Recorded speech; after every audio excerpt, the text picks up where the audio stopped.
What happens when a royal guest steps onto daytime television with charm in her smile, but a storm behind her words? What happens when a simple morning interview turns into a tension-fueled showdown and the cameras are still rolling? This wasn't just another celebrity sit-down. This was the moment everything went sideways.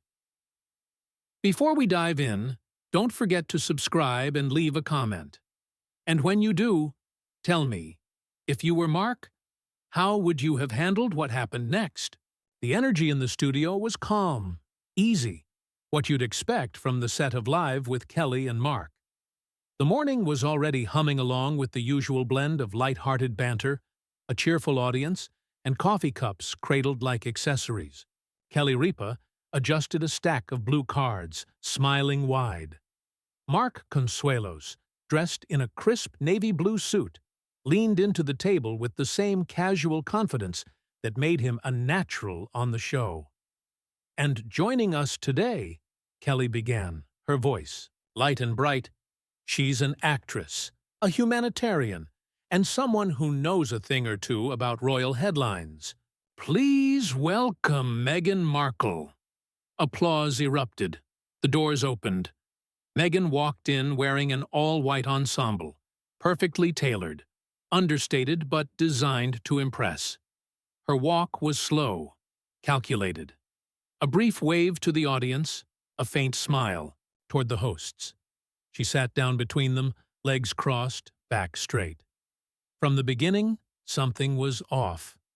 Not glaring, not dramatic, but unspoken. "Welcome, Meghan," Mark said, offering a warm smile. "Great to have you with us."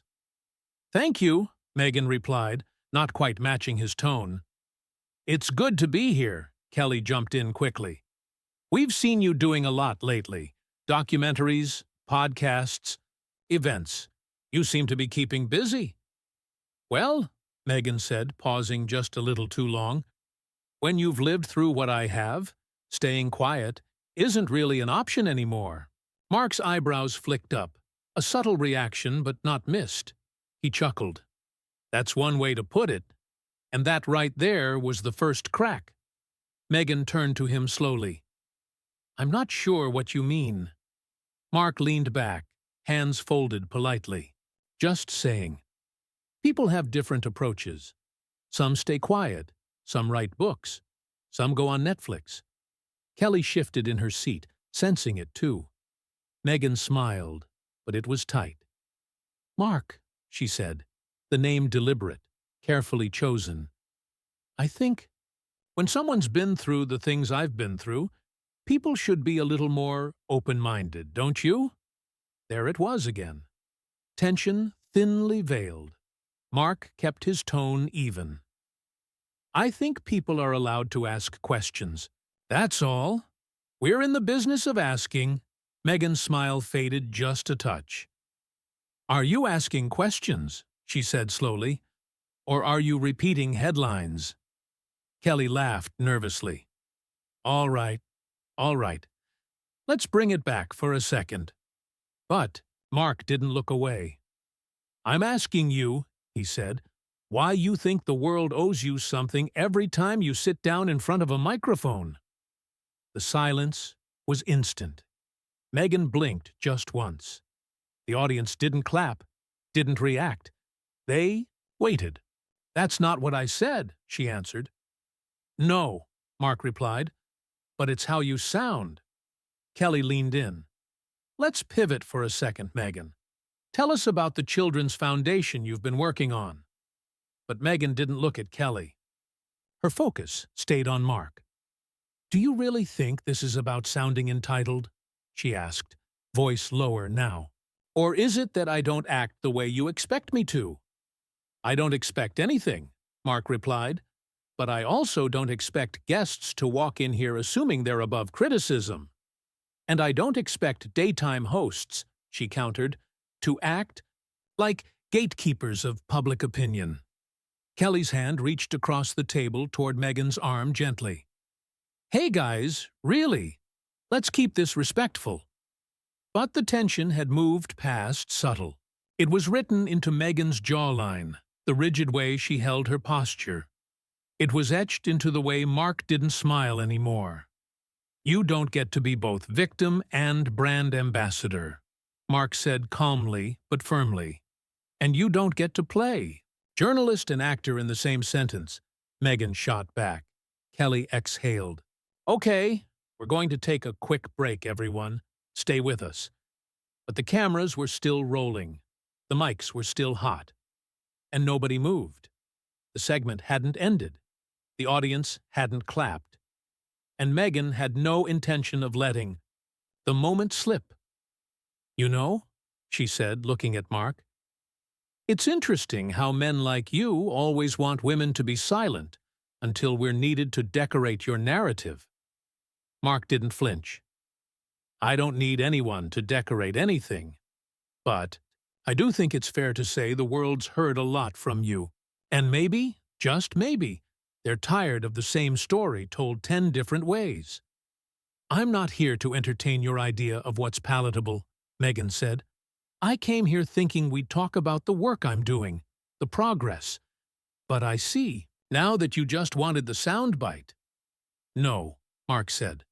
"What I wanted was a conversation. What you orchestrated was a confrontation." Mark glanced at the crew off stage, as if silently questioning whether anyone planned to step in. No one did. Meghan stood up, not dramatically, but deliberately. She adjusted her jacket. "If this is how your show treats guests," she said, turning to Kelly, "then maybe the problem isn't me." Kelly opened her mouth, but before she could speak, Mark stood too. "You're welcome to leave, Meghan," he said, voice low, steady. "You've made your point." And without another word, Meghan walked off the set. No wave to the audience, no glance back. Just a long silence trailing behind her. But it wasn't over. Not yet. The silence didn't last long. As Meghan disappeared behind the curtain, a soft murmur rose from the audience, unsure whether to clap or stay still. The energy in the room had changed, not tense, but charged. The kind of shift that lives under the surface of a show too polished to fall apart publicly, yet too live to stop what's already begun. Mark remained standing. His hands rested on the edge of the table. He wasn't looking at the audience, or Kelly. He was still watching the spot where Meghan had exited. Kelly leaned in, voice hushed. "You could have let it go." "I asked a question," he replied. "That's what we do here." Kelly shook her head. "No, you poked. You wanted her to react. She came in already on edge." "Well," Kelly added, tapping her earpiece, "now the control room's on edge too." A producer whispered something from behind the camera. Mark didn't respond, and then she returned. The curtain shifted again, and Meghan stepped back onto the stage. Her walk was slower now. Her smile was gone. Her heels clicked with each step, echoing like punctuation. "I'm not finished," she said. The crew hesitated. The audience went dead quiet again. Meghan didn't wait for permission. She sat back down, straight-backed, unapologetic.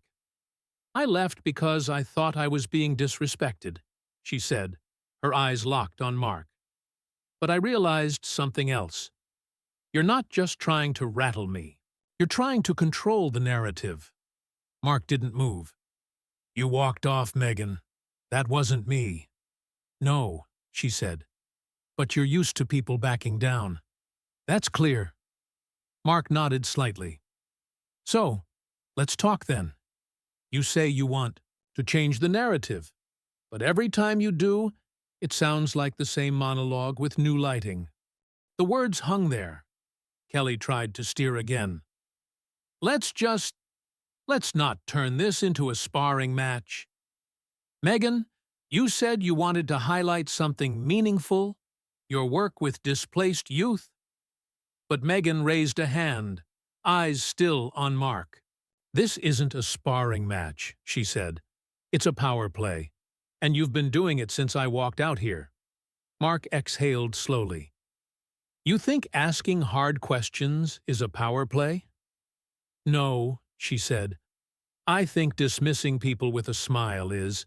You frame it as charm, but it's control. You mean like calling out hypocrisy? He asked.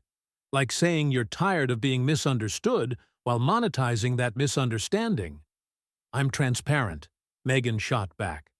I talk about what happened, because staying silent gives other people control of the story. And yet, Mark said, leaning forward, every interview circles back to you. Not the work, not the charity. You, the struggle, the burden. Always dressed in just enough grace to sound noble, but always about you. The audience still didn't react. They were locked in, waiting. I didn't come here to be villainized, Meghan said, her voice sharp. I came here to talk about solutions. Then talk about them, Mark said. Talk about something other than what the palace did, or how the media treated you, or how the world never understood your pain. Kelly cut in more firmly this time. Okay, let's reset. Both of you. But neither of them turned toward her. Mark's voice dropped an octave. Here's the truth. You came on this show expecting a platform, not a discussion. But this isn't a court appearance, Meghan. This is live television, and people can see through performance. Meghan stared at him for a long second. Then she said, And what do you call what you do, Mark? This posture of balance, this illusion of fairness. You don't care about truth. You care about control. And when you don't get it, you push. You condescend. You provoke. I asked questions, he replied. No, she said. You challenge women when they don't behave the way you like. Kelly stepped in again, voice firmer now. Hey, enough. We're not turning this into a referendum on each other. Either.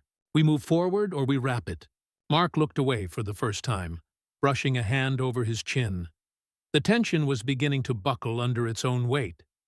Meghan leaned forward. You think I'm difficult? She said. You're not the first. But that word, difficult, that's a label people use when women won't shrink, when we won't soften our edges to make you more comfortable. I don't care about comfort, Mark said. I care about consistency. You care about control, she repeated. Kelly looked to the producers. Again, but this time they didn't step in. No one wanted to cut away. Not yet. Let me be clear, Meghan continued. This isn't about me trying to win. It's about me refusing to be boxed in. You don't get to write the story and cast me as ungrateful just because I won't play along. Mark nodded once, then leaned back in his chair, eyes fixed on her. You know, he said, I've had tough interviews. Politicians, CEOs, athletes in scandal. But I've never had someone come in more rehearsed and more reactive at the same time. Because I've had to be, she said. You want me to be raw, vulnerable, but only if it fits your narrative. You want me to be strong, but not too loud.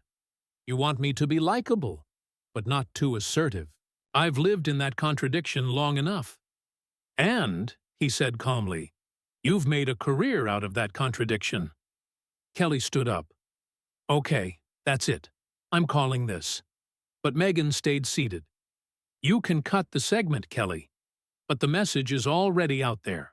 And Mark, just for a moment, didn't answer. His silence said enough. The audience sat frozen, unsure if the show would go to commercial or if they had just witnessed something entirely unscripted, unfiltered, and real. Kelly stood at the edge of the set, her body angled toward the crew, waiting for the red light on the camera to go off. It didn't. There was no cue, no break. No one from production had moved. And so she sat back down slowly. Mark hadn't spoken since Meghan's last line. He hadn't broken eye contact either. And Meghan, she was calm again. Too calm.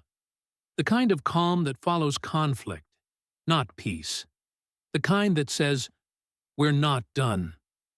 "Do you want to keep going?" Kelly asked quietly, her voice strained. "I never stopped," Meghan replied. Mark shifted in his chair. Finally, he spoke, but not to Kelly. "You said people don't like women who won't shrink. Fair. But you came here pretending to have nothing left to prove. And everything about you, this moment, this return, this anger, proves the opposite." Meghan let the silence stretch. Then, "You mistake self-respect for defensiveness." "No," Mark said. "I see the line. I just think you crossed it about 15 minutes ago." A few people in the audience laughed under their breath. Meghan heard it. She didn't flinch. "You enjoy that," she said. "Being the one with the last word. That smirk when someone pushes back." "It's not a smirk," Mark replied. "It's disbelief at the fact that you think every time someone disagrees with you, it must be an attack." Kelly leaned forward again.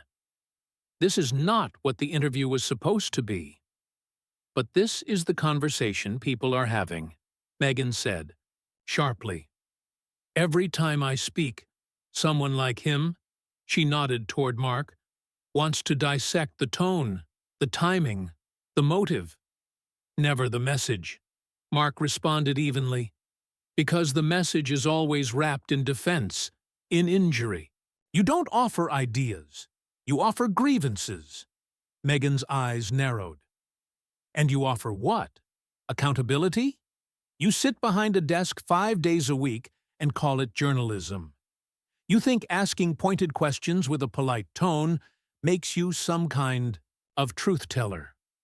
"I think," Mark said, "when someone comes onto this stage and they've built a public identity on trauma, then they should be ready to face a little scrutiny without calling it sabotage." The air in the room was different now, not just tense, volatile. Every word felt dangerous. Meghan leaned in again, her voice suddenly softer.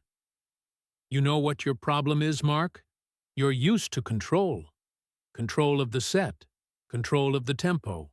You think you're measured, but you're not measured. You're guarded. You're scared of what happens when a woman doesn't let you steer." "I'm not scared," he said. "No?" she asked. "Then why are you still responding like this is a competition?" Mark didn't answer right away. His jaw tightened slightly, but his expression stayed composed. "I respond when people try to make everything about them," he said, "especially when they walk in with a message dressed as a mirror. Look at me. Look at how I reflect your injustice, your ignorance, your failure to understand. It's exhausting, Meghan." "And yet," she said, "you're still speaking." Kelly tried again. "This was never meant to be personal." "But it is," Meghan said. "It always is. When you ask me to sit in this chair and then demand I shrink into a digestible soundbite, that's personal. No one demanded that." Mark said, "We asked you questions. You didn't like the tone. You didn't ask. You challenged. You framed. You need me to fit into a story arc you've already written." Mark sat back, arms crossed now. "Maybe because you never let the story be about anything else. And maybe," Meghan said slowly, "you've been so busy looking for hypocrisy, you miss the humanity." That line landed, not with the crew, not with Kelly, but with the audience, because they finally started to shift, to murmur. A low noise, not quite support, not quite discomfort. Kelly looked at both of them, then spoke again, clearly trying to take back control. "Meghan, if you could just take 1 minute to explain the mission of your foundation and where people can learn more, we can close on something meaningful." Meghan looked at her, finally breaking gaze with Mark. "The mission is simple," she said. to protect the young voices that haven't been given a seat at any table. The ones who don't have platforms, who aren't allowed to walk out when they're misunderstood, who don't get asked back. Kelly nodded. And how can people support that work? Meghan started to answer, but Mark interrupted, his tone flat. Before we end this, I have to ask one more thing. Kelly didn't try to stop him. Mark turned back toward Meghan. His voice was calm again. Too calm.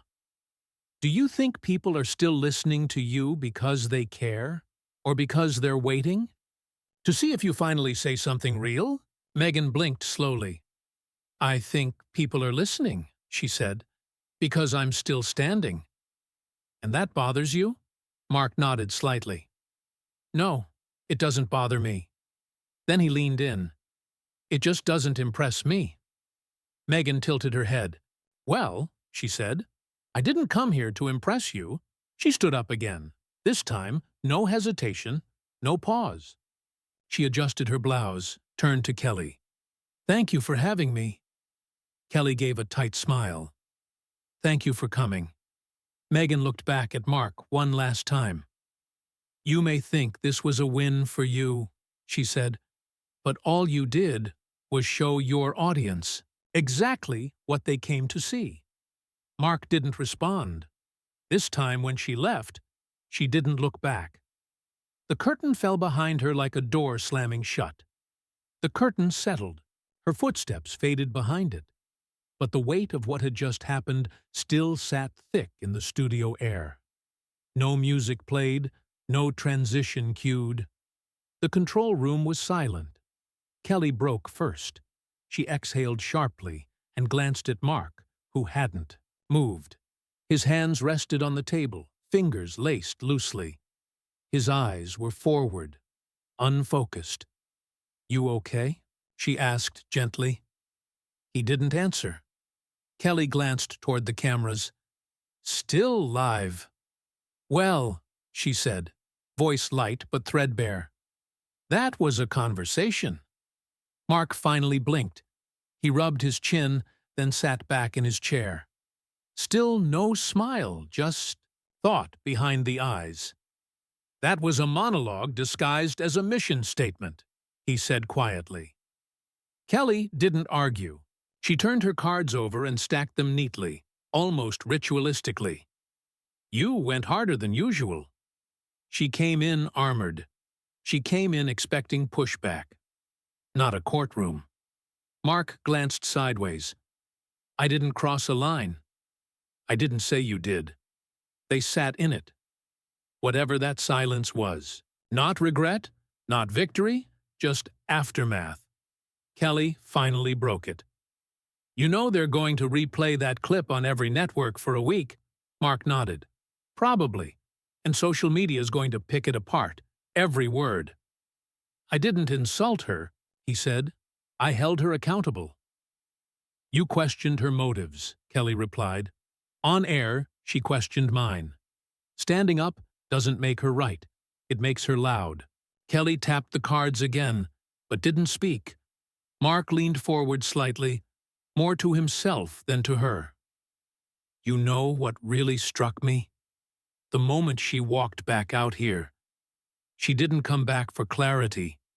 She came back to win. She needed the last word.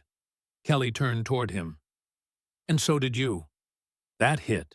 Mark looked at her, and for the first time something flickered behind the composure. Not guilt, not defeat, just awareness. He leaned back, voice lower. Now we both did. A few people in the audience clapped quietly, not sure if it was appropriate. A nervous chuckle followed, the kind that always surfaces when something uncomfortable brushes against something familiar. Kelly shook her head. I just wish she'd said more about the foundation. She had the chance, Mark said, but she wanted the moment instead. Maybe she needed both. He didn't respond. The silence stretched again, but this time it wasn't heavy. It was reflective. Kelly turned to the camera. Well, that interview was not what we expected. but we appreciate honest conversations, even when they're uncomfortable. Maybe especially then. Mark stayed quiet. She continued. That was Meghan Markle. And yes, you just saw what you saw. She turned to him. Anything you want to add? Mark looked into the camera. His voice was steady. No edits, no spin. That was live. Kelly paused, then gave a short nod. We'll be right back. The red light on the camera finally dimmed, but the echo of that exchange lingered. No one rushed onto the set. The crew didn't speak, and the audience stayed seated, staring at the space where a guest had sat twice, and left twice without ever really leaving, because something had shifted. Not just in the show, in the way. A simple interview stopped being polite and started being